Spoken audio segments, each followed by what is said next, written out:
राम राम साथियों, महिपाल सिंह खोकर YouTube channel पर एक बार फिर आपका स्वागत है। आज इस वीडियो में हम दांतों के बारे में विस्तार पूर्वक अध्ययन करेंगे। वर्तमान कॉम्पिटिटिव एग्जाम में दांत एक महत्वपूर्ण टॉपिक है। आप मेरे साथ इस टॉपिक का आनंद अंत तक उठाइए। जय श्री राम। दांतों का अध्ययन विज्ञान की ओडोंटोलॉजी शाखा के अंतर्गत किया जाता है।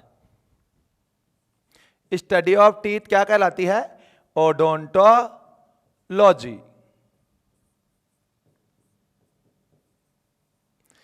पेपर में क्वेश्चन आ जाए ओडोंटोलॉजी के अंतर्गत किसका अध्ययन किया जाता है, तो दांतों का अध्ययन किया जाता है। दांतों से संबंधित विज्ञान कौन सा है, तो आपका उत्तर होगा ओडोंटोलॉजी। दांतों के डॉक्टर को हम डेंटिस्ट कहते हैं। दांतों के डॉक्टर को हम डेंटिस्ट या दंत चिकित्सक कहते हैं। दांतों का संगठन, तो दांतों के निर्माण में सबसे महत्वपूर्ण भूमिका लवण या मिनरल्स निभाते हैं। दांतों का 95% हिस्सा लवणों से बना होता है। इन लवणों में सबसे प्रमुख कैल्शियम व फास्फोरस है। तो दांतों का अधिकांश हिस्सा कौन से लवणों से मिलकर बनता है? कैल्शियम व फास्फोरस। यहां पर आपको एक चीज का ध्यान रखना है, हड्डियों का निर्माण भी कैल्शियम व फास्फोरस से होता है। अगर पेपर में क्वेश्चन आ जाए दांतों का अधिकांश हिस्सा किससे निर्मित होता है, तो लवणों से निर्मित होता है। कितने प्रतिशत हिस्सा? 95% हिस्सा।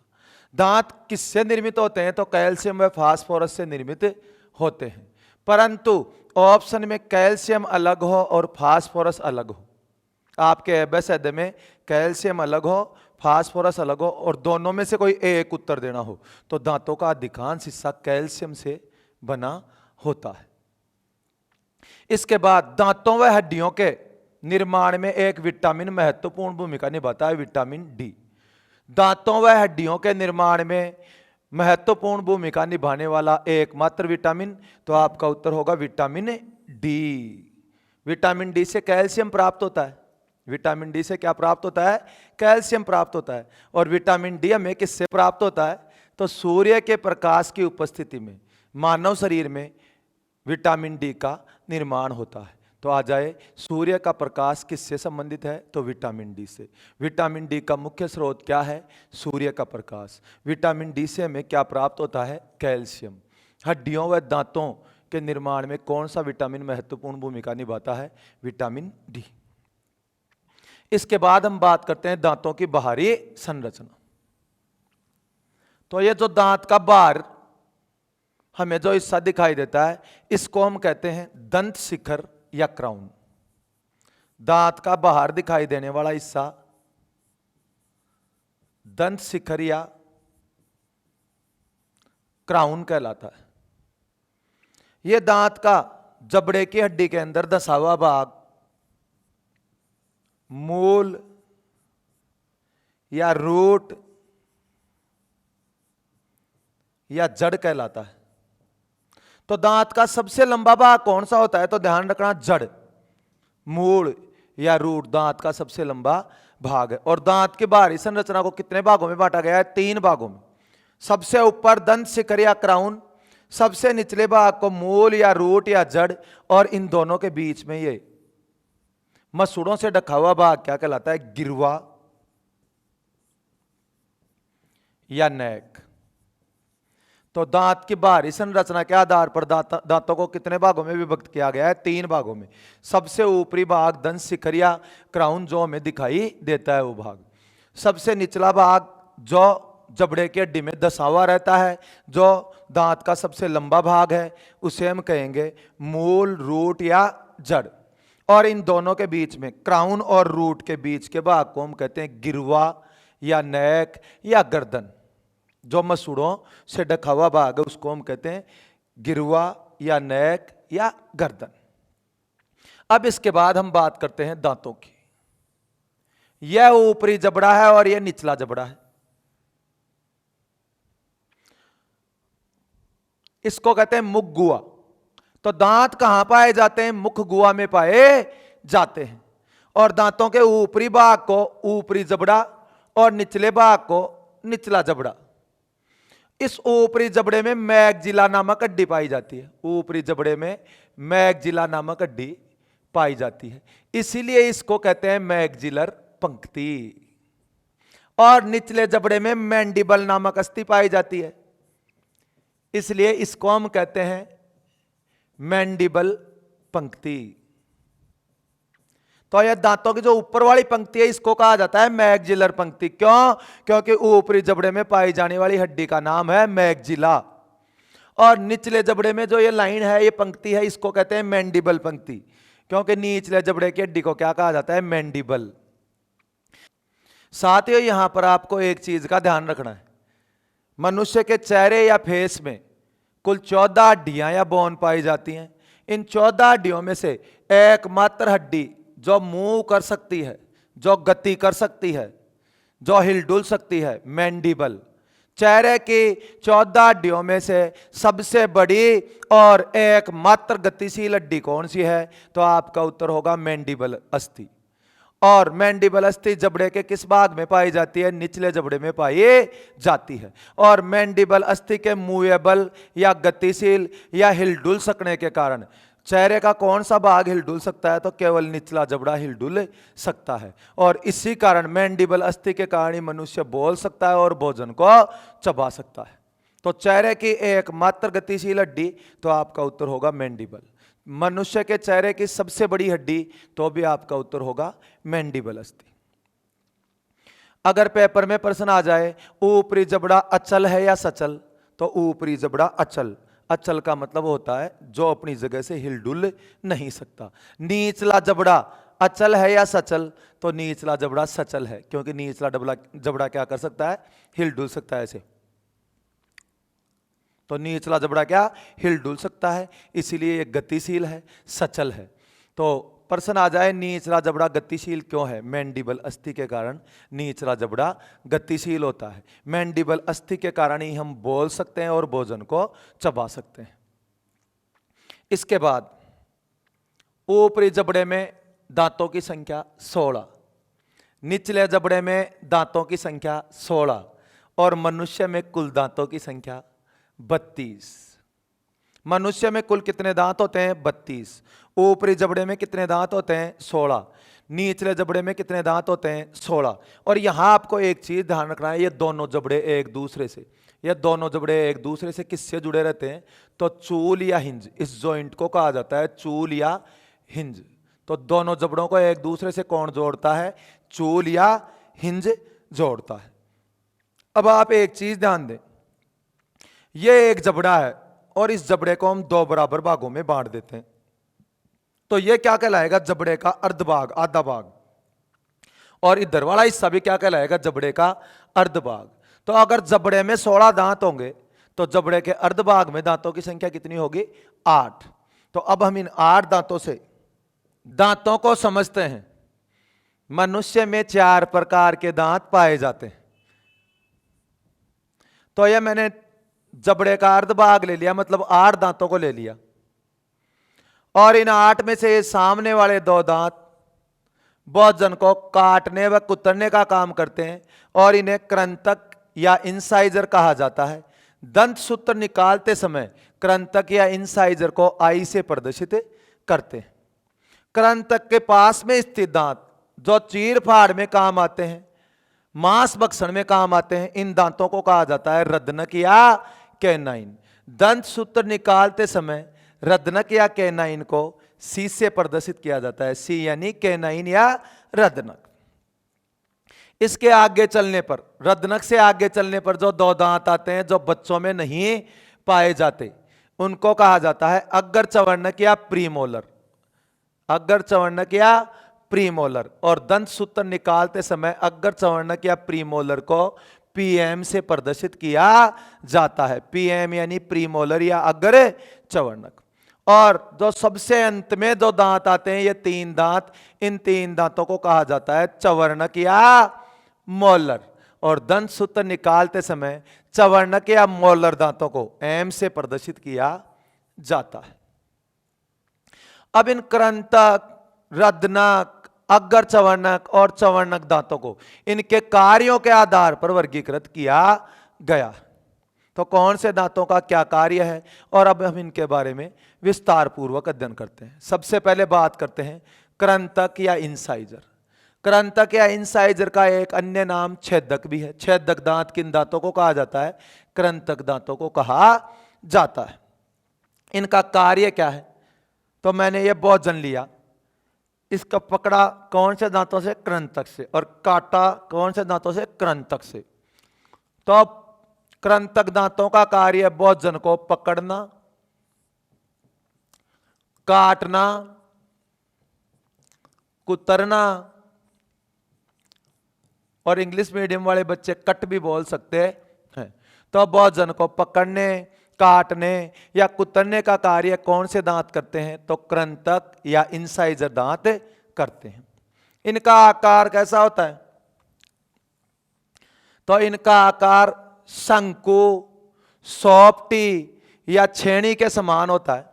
कृंतक दांतों का आकार शंकु, छेनी या सोपटी के समान होता है। ये नीचे से तो होते हैं संकरे और ऊपर से होते हैं चौड़े। तो आ जाए कौन से दांत नीचे से संकरे और ऊपर से चौड़े होते हैं? तो आपका उत्तर होगा कृंतक दांत। कृंतक दांतों की संख्या, तो यह जबड़े के अर्धभाग में हो गए 2 दांत, और 2 दांत हो जाएंगे इस साइड में। तो एक जबड़े में कृंतक कितने होते हैं? 4। तो दोनों जबड़ों में कृंतकों की संख्या कितनी होगी? 8। तो मनुष्य में कृंतकों की संख्या कितनी है? 8। यहां से 3 प्रकार से प्रश्न पूछा जाता है। मनुष्य में कृंतकों की संख्या कितनी है? आपका उत्तर होगा 8। एक जबड़े में कृंतकों की संख्या कितनी है? आपका उत्तर होगा 4। और जबड़े के अर्धभाग में कृंतकों की संख्या कितनी है? तो आपका उत्तर होगा 2। कृंतकों की जड़, तो कृंतक दांतों में कितनी जड़ है? ये 1। तो कृंतक दांतों में जड़ों की संख्या कितनी है? 1। और यहां से एक प्रश्न कंपटीशन में बारंबार पूछा जाता है, कौन से दांतों की जड़ सबसे लंबी होती है? तो कृंतक दांतों की जड़ सबसे लंबी होती है। सबसे लंबी जड़ कृंतक दांतों की होती है। लाफिंग टीथ, हास्य दांत, तो हंसते वक्त जो दांत दिखाई देते हैं उन्हें लाफिंग टीथ या हास्य दांत कहा जाता है। जब भी आप हंसेंगे या मैं हंसूंगा तो कौन से दांत दिखाई देंगे? जो दांत दिखाई देंगे वही क्या कहलाते हैं? Laughing teeth. तो कृंतक हंसते वक्त दिखाई देते हैं, इसलिए इनको लाफिंग टीथ भी कहा जाता है। परीक्षाओं में कृंतक से संबंधित महत्वपूर्ण प्रश्न जान लेते हैं। हाथी के बाहरी दांत, ये हाथी के बाहरी दांत कितने हैं? 2। हाथी में दांतों की संख्या कितनी होती है? 26। तो 2 तो हो गए बाहर के, और कुल दांत है 26। तो हम बोलते हैं ना, हमारे बुजुर्ग बोलते हैं, हाथी का दांत खाने के अलग और दिखाने के अलग। तो हाथी के खाने वाले दांत कितने होंगे भाई? 24। दिखाने वाले दांत कितने होंगे? 2। और कुल दांत कितने होंगे? 26। तो हाथी के इन बाहरी दांतों को, जो दिखाने वाले दांत है, इनको कहा जाता है रद्द या टस्क। हाथी के बाहरी दांतों को किससे क्या कहा जाता है? रद्द या टस्क कहा जाता है। तो पेपर में आ जाए, हाथी के बाहरी दांत, रद्द या टस्क किसके उदाहरण हैं? तो हाथी के निचले जबड़े में कृंतक दांत नहीं पाए जाते, ऊपरी जबड़े में 2 कृंतक दांत पाए जाते हैं। हाथी के ऊपरी जबड़े में 2 कृंतक दांत पाए जाते हैं। तो जो ये हाथी के दिखाने वाले दांत हैं, ये ऊपरी कृंतक का उदाहरण है। तो यहां से 2 प्रश्न कंपटीशन में आते हैं। रद्द या टस्क किसे कहा जाता है? तो हाथी के बाहरी दांतों को। हाथी के बाहरी दांत किसके उदाहरण हैं? ऊपरी कृंतक दांतों के उदाहरण हैं। और आ जाए हाथी के कौन से जबड़े में दांत नहीं पाए जाते? कृंतक दांत नहीं पाए जाते। तो हाथी के निचले जबड़े में कृंतक दांत नहीं पाए जाते। इसके बाद दूसरा प्रश्न आता है, गिलहरी, चूहा और खरगोश द्वारा वस्तुओं को कुतरते रहने का कारण क्या है? तो दोस्तों, गिलहरी, खरगोश और चूहे में ये कृंतक दांत बढ़ते रहते हैं, इनके आकार में वृद्धि होती रहती है। जब ये वस्तुओं को कुतरते हैं तो इनका आकार क्या हो जाता है? सामान्य हो जाता है, घिस जाते हैं ये दांत वापस और सामान्य अवस्था में आ जाते हैं।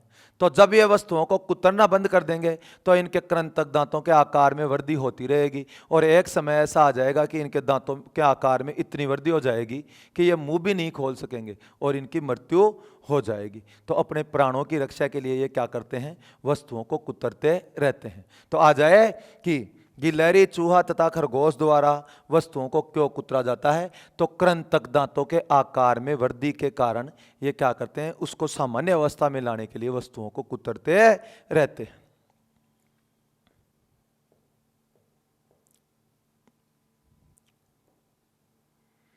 सर्पदंश के लिए कौन से दांत उत्तरदायी होते हैं, तो जब किसी मनुष्य को या किसी जीव को सांप काटता है तो उसके कौन से दांत काम में आते हैं, ऊपरी कृंतक, सांप के ऊपरी कृंतक।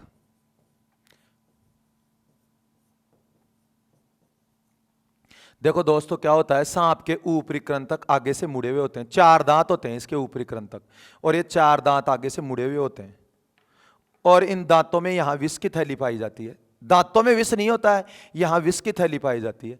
तो जब भी सर्प को किसी पे गुस्सा आता है और वो उसको काटता है तो ये दांत मुड़े हुए होने के कारण फंस जाते हैं और जब वापस इन दांतों को निकालने के लिए, बाहर निकालने के लिए प्रयास करता है तो ये विष की थैली फट जाती है और जीव के शरीर में विष का प्रवेश हो जाता है। तो आ जाए कि सर्पदंश के लिए कौन से दांत उत्तरदायी हैं, तो ऊपरी कृंतक दांत उत्तरदायी हैं। बच्चे में सर्वप्रथम कौन से दांत आते हैं, तो बच्चे में सबसे पहले निचले कृंतक दांत आते हैं। मनुष्य में सबसे पहले कौन से दांत आते हैं, तो निचले कृंतक। यह हो गए कृंतक दांतों से प्रतियोगी परीक्षाओं में पूछे जाने वाले प्रश्न। अब हम दांतों के दूसरे प्रकार रदनक या कैनाइन पर चर्चा करते हैं। इन दांतों का एक अन्य नाम भेदक दांत भी है। आ जाए भेदक दांत किन दांतों को कहा जाता है, तो रदनक या कैनाइन को भेदक दांत के नाम से जाना जाता है।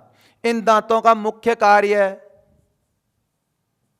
भोजन को चीरना, फाड़ना। तो भोजन की चीर फाड़ कौन से दांतों से की जाती है, तो रदनक या कैनाइन दांतों से। मांस भक्षण,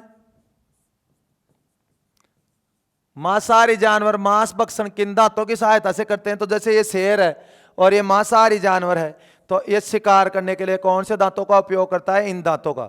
और इन दांतों को हम क्या कहते हैं, कैनाइन या रदनक। तो मांसाहारी जानवरों में कौन से दांत पाए जाते हैं, तो कैनाइन या रदनक दांत पाए जाते हैं। मांसाहारी जानवरों में कौन से दांत अनुपस्थित होते हैं, तो चवर्णक दांत, अग्र चवर्णक दांत अनुपस्थित होते हैं।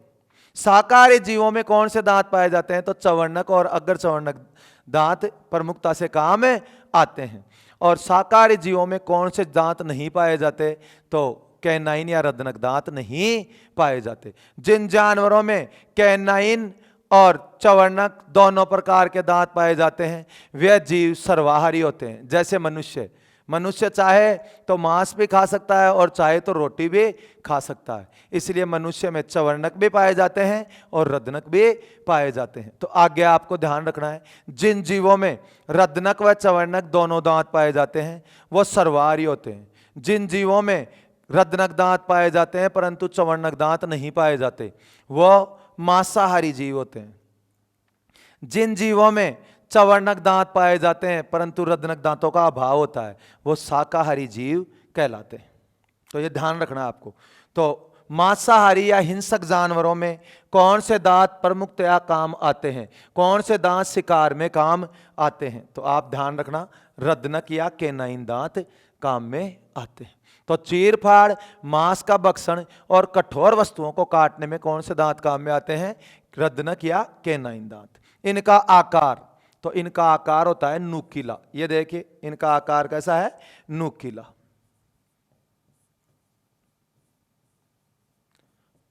तो नुकीले दांत कौन से होते हैं, रदनक या कैनाइन। संख्या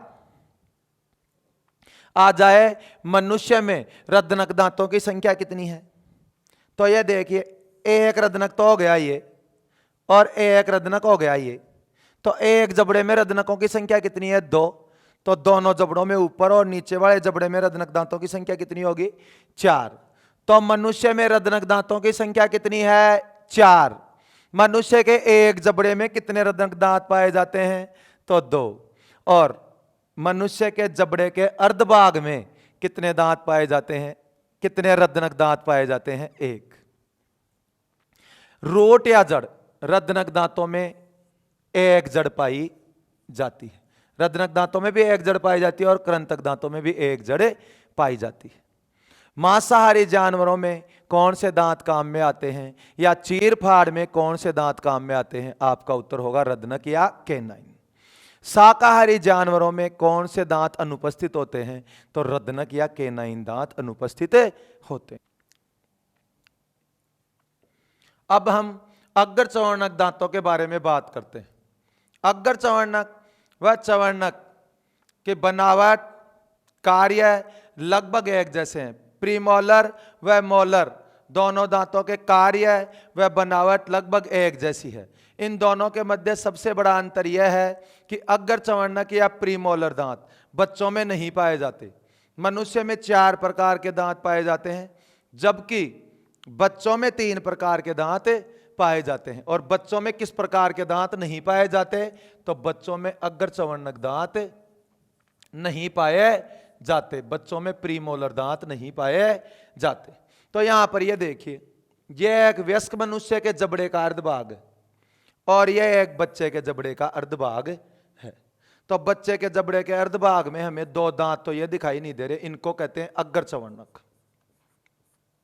अग्र चवर्णक,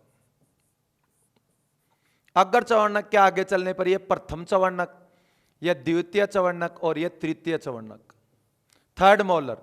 इस दांत को अक्कल दांत कहा जाता है। अक्कल दांत या विजडम टीथ या बुद्धि दांत किसे कहा जाता है? तो तृतीय चवर्णक को अक्कल दांत कहा जाता है। यह सबसे लास्ट में स्थित होती है, सबसे पीछे की तरफ स्थित होती है। और इसे अक्कल दांत क्यों कहा जाता है? ये 17 साल से 25 साल के बीच में आते हैं ये दांत। ये दांत 17 साल से 25 साल के बीच आते हैं। मनुष्य में सबसे अंत में कौन से दांत आते हैं? तो तृतीय चवर्णक। कितने साल की उम्र में? 17 साल से 25 साल के बीच में। और तब तक व्यक्ति समझदार हो जाता है, उसमें अक्ल आ जाती है। इसलिए इस दांत को अक्कल दांत, विजडम टीथ या बुद्धि दंत कहा जाता है। तो भाई 17 साल की उम्र में कोई व्यक्ति बच्चा नहीं रहता, तो बच्चे में एक तो ये अक्कल दांत नहीं पाए जाते और 2 ये अग्र चवर्णक नहीं पाए जाते। तो पेपर में आ जाए मनुष्य में दांतों की संख्या कितनी है? तो 32। बच्चे में दांतों की संख्या कितनी है? तो जबड़े के अर्धभाग में इसमें कितने हैं? 3 और 2 5 दांत। तो 5 इस तरफ, तो एक जबड़े में दांतों की संख्या 10 और कुल दांतों की संख्या 20। तो बच्चे में कितने दांत पाए जाते हैं? 20 दांत पाए जाते हैं। बच्चे में किस प्रकार के दांत नहीं पाए जाते? तो अग्र चवर्णक दांत नहीं पाए जाते, प्रीमोलर दांत नहीं पाए जाते। और कौन से दांत नहीं पाए जाते? अक्कल दांत या तृतीय चवर्णक नहीं पाए जाते। बच्चे के दांतों को हम दूध के दांत कहते हैं।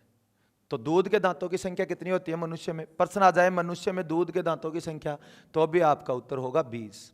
और ये दूध के दांत समय आने पर टूट जाते हैं और दोबारा आते हैं। तो जो चीज नष्ट हो जाए उसको हम कहते हैं अस्थायी या टेम्परेरी। तो मनुष्य में अस्थायी या टेम्परेरी दांतों की संख्या कितनी है? 20। अब इन 20 दांतों के टूटने के बाद मनुष्य में 32 दांत आते हैं। 20 तो जो टूट गए वो 8 अग्र चवर्णक और 4 अक्कल दांत या तृतीय चवर्णक।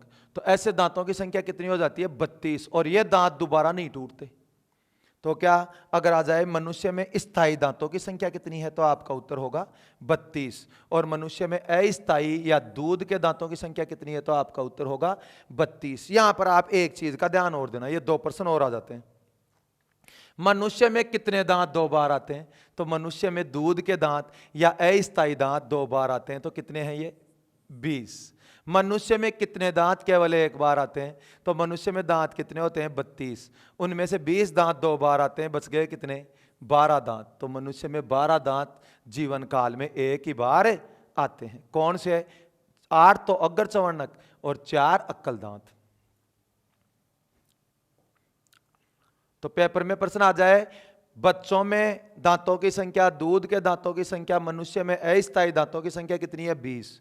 मनुष्य में स्थायी दांतों की संख्या कितनी है? 32। मनुष्य में कितने दांत 2 बार आते हैं? 20 दांत।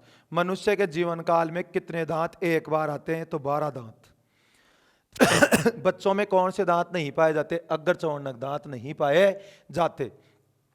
अक्कल दांत किसे कहा जाता है? तृतीय चवर्णक दांत को कहा जाता है।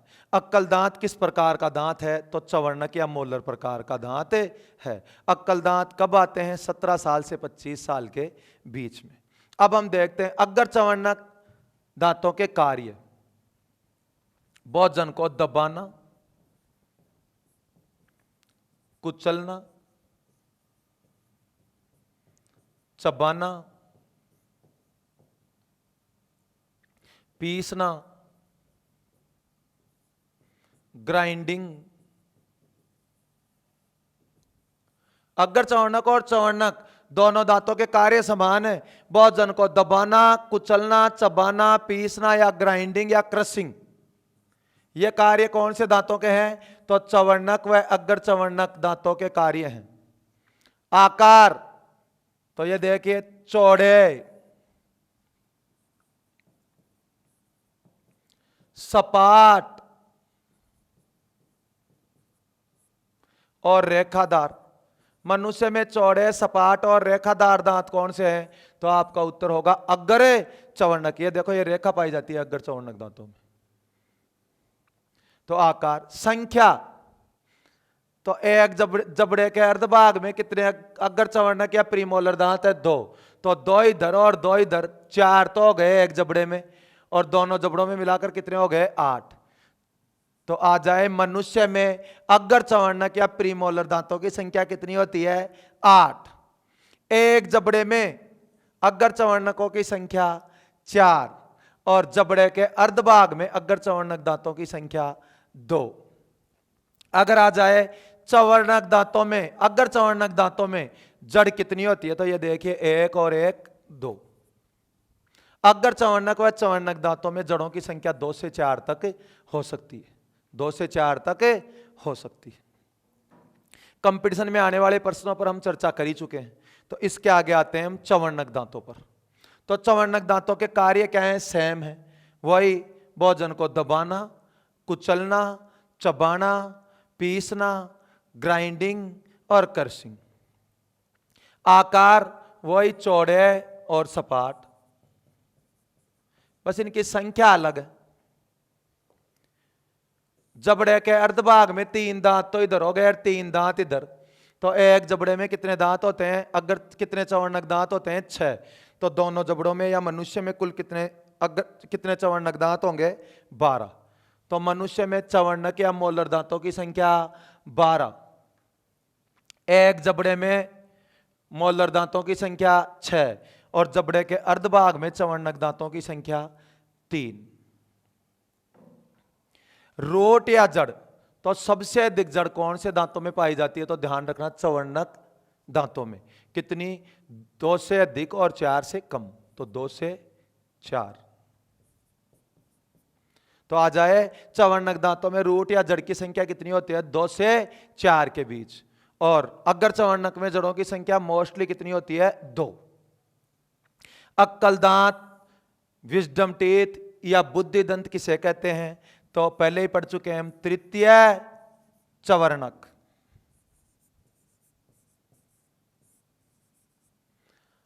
अक्कल दांत कब आती है? 17 वर्ष से 25 वर्ष के बीच।